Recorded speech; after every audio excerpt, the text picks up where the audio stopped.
les espèces consacrées restent consacrées. Et simplement, elles ne sont plus dans le tabernacle de l'Église, elles ne sont plus là. Il y a une sorte de vide qui se crée, si on peut dire, pour accueillir la nouvelle Eucharistie, qui est un peu comme la première de l'année, même si ce n'est pas le début de l'année liturgique, mais c'est quand même la première de ce mystère pascal dans lequel elle nous fait entrer le jeudi saint au soir. Et nous célébrons à 18h, beaucoup de paroisses célèbrent à 20h, mais c'est l'Eucharistie du soir dont on n'a pas, au monastère nous n'avons pas l'habitude, dont il y a quelque chose de nouveau qui est déjà marqué par l'heure de la célébration. Et puis c'est le jour où on met l'église sans dessus-dessous, c'est-à-dire que les chaises sont disposées tout à fait différemment et on met en place une grande table avec une belle nappe blanche, des fleurs, des cierges, de la lumière, et puis le lieu de la parole, l'ambon, se trouve non pas à sa place habituelle, mais à l'autre bout de la table. D'un côté, il y a l'autel et l'autre bout de la table, et c'est sur la table que l'on va célébrer ce sacrement du pain et du vin qui vont être transformés dans le corps et le sang du Christ et qui vont, l'assemblée qui se forme autour, un peu dans une disposition d'ovale, est là tout à fait autour de la table eucharistique.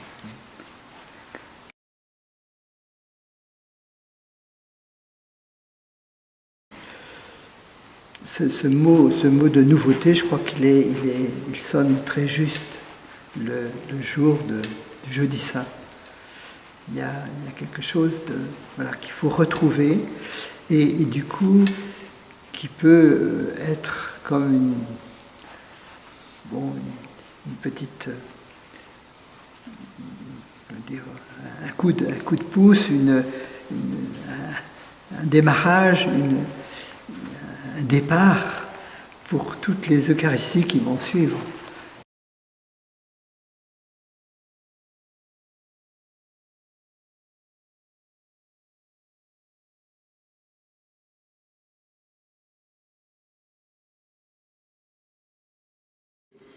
Pensant à la parole que Jésus lui-même adresse à ses disciples après leur avoir lavé les pieds en disant « Comprenez-vous ce que je viens de faire ?» Et je crois que nous avons toute notre vie pour essayer de comprendre, c'est-à-dire d'entrer dans ce mystère. Jésus, c'est Jésus qui lave lui-même les pieds de ses disciples, et ce geste à la fois de déposer ses vêtements et en même temps de s'agenouiller devant ses disciples. C'est la religion complètement retournée, c'est-à-dire que c'est vraiment la nouveauté chrétienne d'un Dieu qui se fait petit, qui se fait homme, qui se fait pauvre, pour justement servir ses frères et se mettre.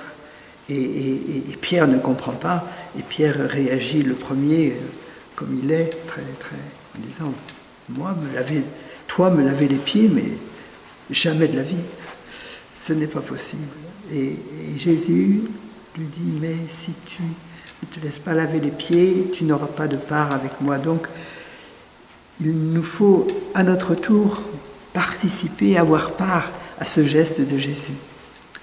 Et je crois que si le jeudi saint, c'est le prêtre tenant la place du Christ, qui lave les pieds de quelques personnes, enfin une douzaine au moins ça dépend un peu des assemblées, mais ça serait encore mieux que dans les autres, que ça se renouvelle d'autres fois dans l'année, où ce sont non pas le prêtre, mais c'est les chrétiens qui se lavent les pieds les uns aux autres. dans une réciprocité qui est aussi fondamentale. Et il y a une sorte de, comment dire, de mise en valeur, de mise en lumière, je dirais, de la grâce baptismale qui nous fait tous enfants de Dieu et frères et sœurs les uns des autres.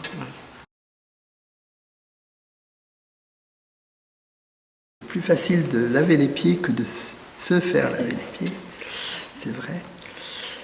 Alors, quel geste, quel sens on peut y retrouver?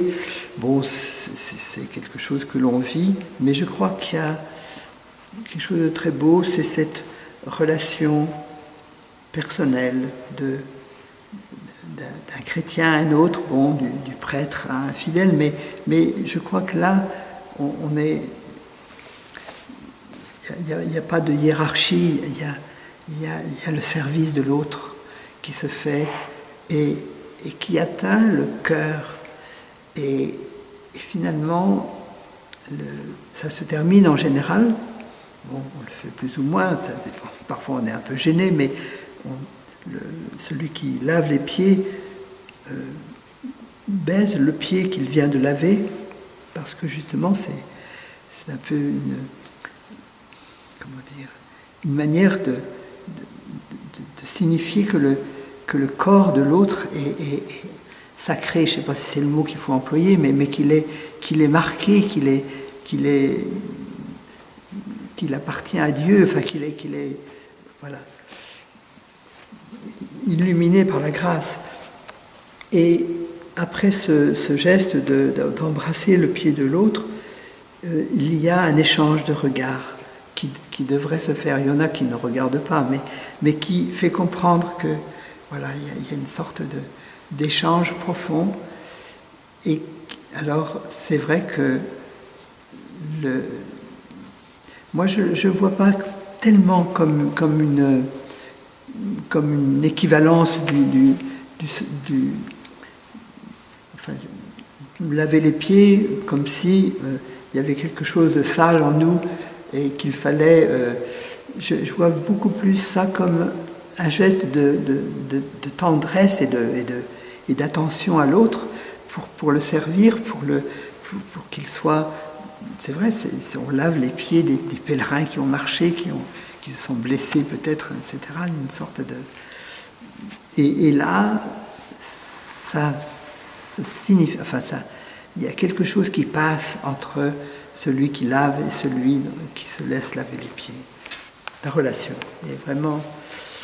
Et comme c'est le fait au nom du Christ, eh bien là, on peut dire qu'on est... Oui, on est lavé et purifié dans le fond de son cœur. Voilà.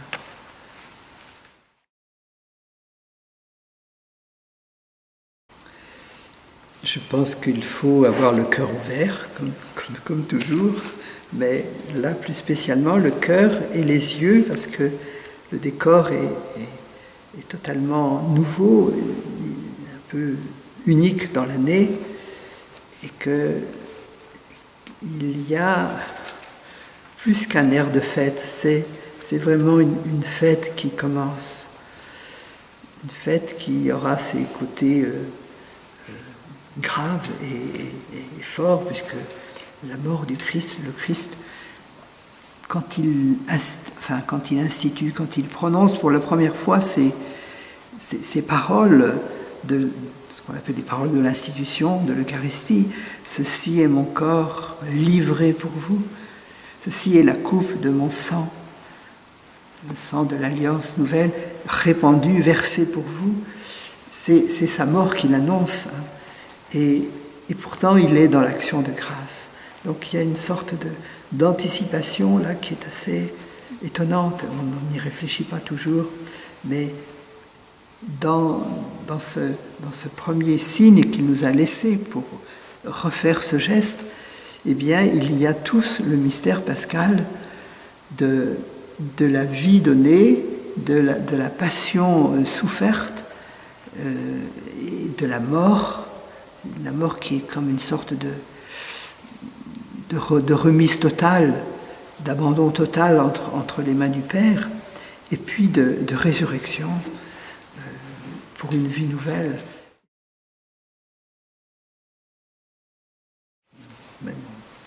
On invite les gens à ne pas chercher à ranger les choses ou les chaises. Non, on reste en silence et il y a effectivement les saintes espèces, le pain consacré qui sera consommé le lendemain pour le vendredi saint, mais il est là sur l'autel ou au tabernacle, ça dépend un peu des lieux, mais il est là pour que nous restions avec lui d'une manière encore plus forte, plus marquée. Est-ce que, on parle d'une adoration du Saint-Sacrement, mais c'est plus qu'une adoration, c'est un échange qui se fait dans la prière, dans le silence, et parce que nous avons communié, nous avons reçu en nous le corps du Christ, même s'il est aussi là sur l'autel. Il y a eu l'agenouillement pour le lavement des pieds, et puis il y a eu le dépouillement, il va y avoir le dépouillement. Une fois que le reposoir, cette adoration s'arrête, l'autel redevient nu complètement. On enlève la nappe, on enlève même la croix où on la cache. Il n'y a plus que un silence qui est le silence du vendredi saint, qui accompagne la mort du Christ et qui sera aussi celui du samedi saint, encore plus marqué parce qu'il n'y a pas de liturgie proprement dite dans cette journée. Je crois que c'est important que ce jour-là, ou cette nuit-là, on appelle ça l'adoration, mais je veux dire ce moment de prière profonde, en communion avec le Christ dans son agonie, eh bien, se fasse beaucoup plus dans le silence que dans le chant. La parole en silence. C'est le début d'une hymne de la Passion dont les deux premiers mots, vous voyez, la parole en silence. Ce